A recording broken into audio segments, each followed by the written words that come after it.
Buenos días. Comienzo presentándome. Soy Nuria Belloso Martín, catedrática de Filosofía del Derecho en la Facultad de Derecho de la Universidad de Burgos, España. Quiero comenzar agradeciendo la invitación a estos diálogos virtuales muy propios de la situación en la que nos encontramos de pandemia y que nos hacen intentar utilizar los mecanismos electrónicos y informáticos que tenemos a nuestra disposición en las respectivas casas. Como decía, para mí es un placer poder aceptar la invitación y colaborar con el programa de Postgraduação en Dereito da Universidade de Paso Fundo a través de mi estimado amigo el profesor Dr. Don Liton Lanes Pilau Sobriño, en parcería con el programa de mestrado académico en Ciencia Jurídica da Universidade do Vale do Itajaí, el profesor Dr. Paulo Marcio Cruz. Y saludo a todos aquellos que me están escuchando mediante esta posibilidad que nos ofrecen las nuevas tecnologías, los diálogos virtuales. Voy a ocuparme de una breve reflexión, en primer lugar, sobre la pandemia, sobre los efectos que ha tenido desde la perspectiva política, social y jurídica este coronavirus y lo que eso ha significado. En segundo lugar, haré referencia a los temas en los que estoy trabajando actualmente. Voy a intentar ser breve porque siempre un vídeo no tiene la misma espontaneidad que un encuentro personal, pero en este mundo de la comunicación, al menos lo importante es que el mensaje llegue. En relación a las dimensiones de la pandemia COVID-19, me gustaría empezar haciendo referencia a que es una situación inédita en el contexto del siglo XXI, pero que sin embargo a lo largo de la historia se ha producido en otras muchas ocasiones.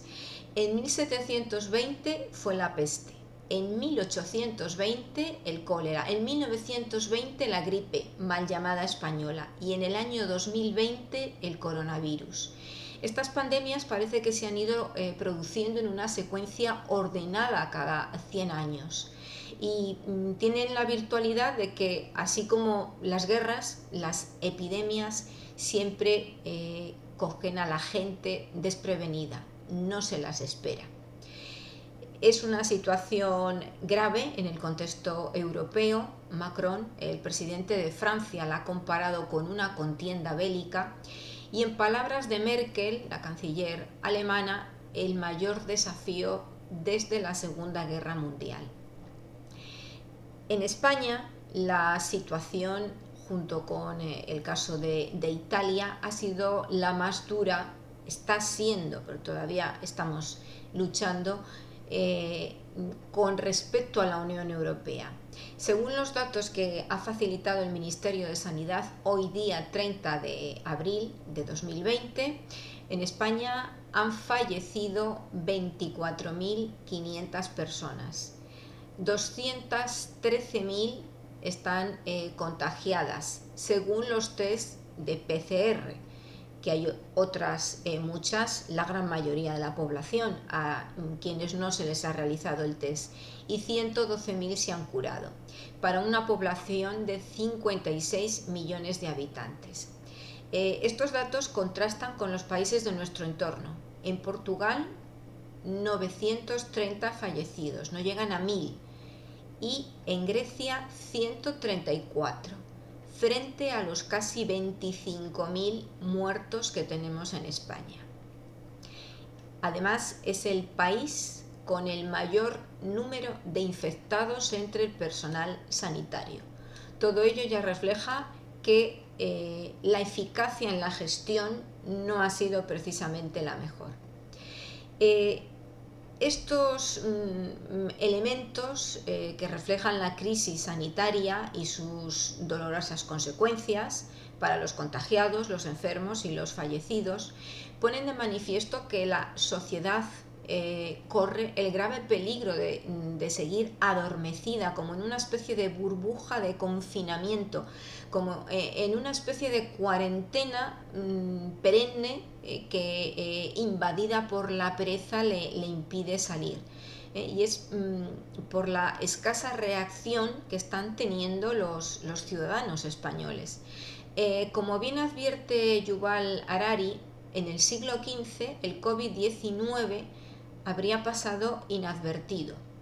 Esta epidemia, además de sanitaria, también es una epidemia de pánico social que corre el peligro de derivar en una catástrofe económica, lo que a su vez desencadenará una cascada de transformaciones políticas, sociales y culturales que irán mucho más allá del aspecto sanitario. Muy brevemente, consecuencias en la política. Esta pandemia, y rememorando un poco al mito de la caverna platónico, nos está colocando a las personas como de cara a esa pared de la cueva y percibiendo la realidad, lo que creemos que es la realidad, a través de esas sombras proyectadas. Es decir, que quienes tienen el poder nos muestran la realidad como desean que la veamos. Entre los meses de marzo y mayo de 2020 se han construido diversos relatos justificativos acerca del omnímodo papel que parece haber adquirido el Estado, que a modo de una especie de leviatán jovesiano, ahora moderno, del siglo XXI, ofrece seguridad y salud a cambio de tener confinada a la población. Ya llevamos 47 días y en principio el estado de alarma se va a solicitar la prórroga hasta finales del mes de mayo. Por lo tanto, mínimo vamos a estar 3 meses confinados. Esta tesis de que la pandemia era un pretexto simplemente para que los gobiernos impongan medidas excepcionales ha sido sustentada por algunos autores, como en el contexto italiano Giorgio Agamben, o bien otras tesis que sustentan que resulta exagerado hablar de riesgos en democracia en este momento, como Roberto Espósito. Es decir, que políticamente nos lleva así esta situación, se está utilizando políticamente para llevar a cabo algunos excesos. En España se ha declarado el estado de alarma desde el 14 de marzo. Ha conllevado no solo una limitación de los derechos, sino una suspensión de derechos, de libertad de circulación. No podemos salir de casa más que a compras en el supermercado o en la farmacia, nada más, con multas entre 600 euros y 30.000 euros en el caso de que se salga. Se ha suspendido derecho de reunión, manifestación, el derecho de libertad religiosa, etc. Y esa suspensión de la libertad de movimiento, de la libertad de circulación, como establece incluso el artículo 5 del Convenio de Roma sobre derechos fundamentales, ha hecho que, con motivo de otros casos, el Tribunal Europeo de Derechos Humanos se haya pronunciado y establece que deben ser causas muy justificadas las que den base para la privación de libertad. No vamos a extendernos en esto, pero sí que políticamente, desde esta dimensión política, podemos extraer 3 consecuencias. La primera, hay que advertir del peligro de las situaciones de excepcionalidad para los sistemas democráticos. En segundo lugar, que esto va a conllevar un cambio de paradigma político. Ha puesto de manifiesto, incluso se ha contrapuesto las medidas y soluciones adoptadas en países asiáticos como China y Corea, que han tenido mejores resultados en esas sociedades autoritarias que en sociedades liberales, como en el sistema europeo. Y como tercera conclusión, en el ámbito político tendríamos que seguramente dará lugar a un fomento de alianzas internacionales, a la vez que simultáneamente se van a replantear las fronteras. Ahora están cerradas las fronteras, pero posiblemente se vaya a trabajar en un escenario más cosmopolita. Si esto es en las consecuencias que ha tenido a nivel político, a nivel de la sociedad también han sido relevantes. Sin entrar en un diálogo entre derecho, sociedad, literatura, sí que es verdad que la literatura ha tratado el escenario de epidemias y plagas contagiosas que se extienden invisiblemente, tales como el cólera, la peste o la gripe, y presentan un escenario en el que la naturaleza humana cobra visibilidad. Tendríamos aquí desde Boccaccio a Saramago. La bibliografía sobre las plagas víricas es muy extensa. Basta recordar el argumento de ensayo sobre la ceguera de Saramago, que relata esa misteriosa epidemia de ceguera súbita que se desencadena en el mundo y que provoca un colapso en la sociedad.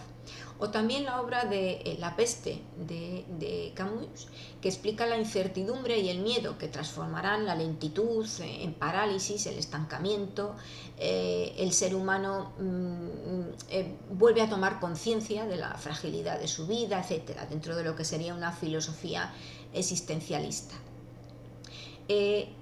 Sociológicamente podríamos decir que se establecen como unos modelos dualistas de la sociedad del riesgo y del miedo, la sociedad configurada por la obra de Beck, a la sociedad de la alteridad y de la confianza, de la desconfianza, del temor, de la incertidumbre, de ese no saber, a una sociedad en la que hay que confiar en los demás, en la que necesitamos de los demás, en la que se ha puesto de manifiesto que se necesita el trabajo de los sanitarios, de aquellos que si se necesita la ayuda nos la prestan, etc. Y a la vez un segundo modelo dualista que sería sociedad individualista y sociedad comunitarista, un comunitarismo cosmopolita. Es un modelo que pone de manifiesto conductas totalmente insolidarias, egoístas, lo mío, lo que me preocupa, si yo estoy cómodo en casa no me importa que pase fuera, se crea como una especie de microcosmos, microclima. Y frente a eso están los que han ejercido de voluntarios, los que han estado ocupándose de los colectivos más vulnerables durante esta pandemia. Y en tercer lugar, el derecho. Las consecuencias de esta pandemia en el derecho tendrían múltiples ingredientes y factores a considerar que voy casi como telegráficamente a enumerar. Uno de ellos sería el futuro. Esto nos ha puesto en relación con el futuro. Solemos vivir en el presente, el derecho, incluso el lenguaje jurídico, está volcado hacia el futuro, se prescriben conductas y ahora tomamos conciencia de que hay que configurar una estrategia de vínculo con el futuro. En segundo lugar, como ya he dicho, la reconstrucción de la alteridad. Esta sociedad ha producido una excedencia de alteridades. El otro día estuve escuchando una conferencia del profesor Raffaele de Giorgi y explicaba esto muy bien. Muchas veces esas alteridades, esos otros con los que no nos identificamos, a los que dejamos apartados, los inmigrantes, las periferias de las grandes urbes, los marginales, esa excedencia de alteridades que queda sin respuesta. Hay que reconstruir la alteridad y hay que dar respuesta a esos otros. También se replanteará la tridimensionalidad de la sociedad. Una sociedad que se alzaba sobre tres conceptos: la población, que eran los ciudadanos que ejercían sus derechos en libertad; el territorio, espacio sobre el que se ejerce la soberanía; y la seguridad, una institución, el gobierno, que es la que ofrecía esas condiciones de desarrollo de la vida en sociedad. Sin embargo, esta pandemia lo ha cambiado. La tríade ha sufrido modificaciones. La población está confinada, no está en libertad. El territorio es cambiante, porque de estar abierto al cosmopolitismo ahora no tiene límites. Y la seguridad más bien se ha convertido en un control sobre el ciudadano. Esto obligará a reformular el concepto del derecho. Se trabaja mucho con valores económicos, financieros, se mide el PIB, ese Producto Interior Bruto, pero con este PIB no se puede medir ni calcular la calidad de la vida, ni la duración de la vida. Son valores que no tienen su reflejo en los estándares jurídicos. Hay que recuperar la solidaridad, la producción de una sociedad del otro, y esto requiere del derecho. Los derechos humanos. También el coronavirus ha puesto de manifiesto cómo son frágiles los derechos humanos en tiempo de crisis. Uno de los eslogans utilizados en España en esta campaña contra el virus ha sido no dejar a nadie atrás. Pues esa máxima creo que conlleva todo. En relación a la educación en derechos humanos y cómo deben de afrontarse en estos momentos, habría que decir que claramente han surgido nuevos retos relacionados con los derechos humanos.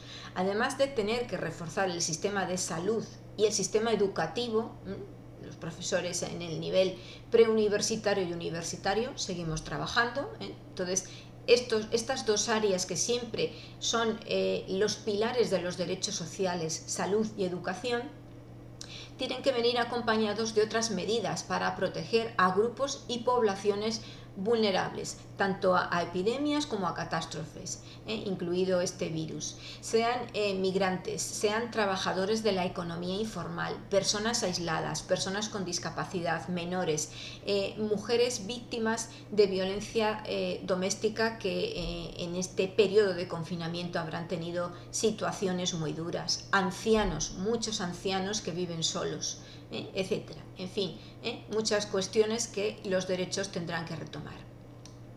Y por último, para concluir, en relación a los temas que estoy trabajando actualmente, podría decir, dentro de esa variedad que siempre tenemos los profesores, que hay dos líneas principales. Una es la de la sostenibilidad proyectada en derechos. Mi última publicación ha sido precisamente en relación a las generaciones futuras, sus derechos no, porque no los tienen como tal derecho, pero sí la protección de los intereses de las generaciones futuras, relacionándolo además con esa proyección hacia el futuro. Y también el tema de los derechos de la naturaleza y la conexión con la madre tierra. En esa línea estoy colaborando en un proyecto de investigación sobre la Agenda 2030, la implementación de esa agenda en la ciudad de Burgos. Y esto ha llevado a bucear en actividades y acciones muy concretas que desde el año 2015, desde que se empezó con esta agenda hasta el año 2020, se han llevado a cabo, y a constatar que queda mucho por hacer. En concreto, he trabajado en el objetivo 16, paz, justicia y sociedades pacíficas e inclusivas, y queda mucho por hacer. Esto es uno de los grandes retos que quienes trabajamos en el derecho y en los derechos humanos se debe de seguir activando. Y otro tema en el que llevo trabajando también desde el pasado año es el de las relaciones entre inteligencia artificial y derecho. Como bien apuntó el profesor Ost, analizando los tiempos del derecho, diferenciaba tres grandes representaciones del tiempo: un tiempo mítico, un tiempo histórico y un tiempo científico, subrayando que el tercero es impredecible porque se conecta con el progreso. Y esto es lo que ha sucedido. La técnica, los avances científicos se han puesto incluso de manifiesto con este confinamiento. Hemos recurrido todos a estas tecnologías para poder desarrollar trabajo, para poder comunicarnos con los demás. Entonces, han entrado y han llegado para seguir desarrollándose y para auxiliar en nuestra vida y en todos los órdenes. Y con esto quiero dejar claro que constituyen todas estas tecnologías una herramienta de ayuda, nunca una herramienta que pueda sustituir a los profesionales del derecho, ni a los abogados, ni tampoco, por supuesto, a los jueces. Baste recordar, en relación a los operadores jurídicos y cómo ha cambiado la vida de los despachos de abogados, de los escritorios, aplicaciones como jurimetría, donde establecen y a través de los algoritmos nos explican cuáles serían, según los casos, según ese tribunal, según ese juez, la mejor estrategia procesal para que el cliente esté bien asesorado e incluso, y de nuevo volvemos a la idea del futuro y de la predicción, puede hacer una predicción de cuál puede ser el grado de éxito en su caso. Bueno, pues yo concretamente en lo que estoy trabajando se refiere a la justicia predictiva, la teoría de la decisión judicial auxiliada por la inteligencia artificial.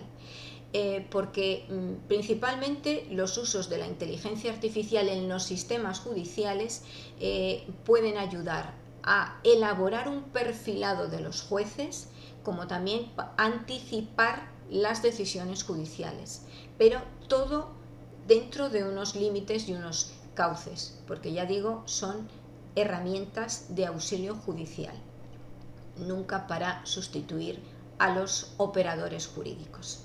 Bueno, con esto concluyo que me he extendido más de lo que había proyectado, ruego disculpen, y para todos les deseo que sigan con buena salud, confiando en que este periodo de confinamiento nos haya permitido reflexionar sobre algunas cuestiones importantes para el mundo jurídico, que podamos sacar algo bueno de toda esta experiencia. Un saludo.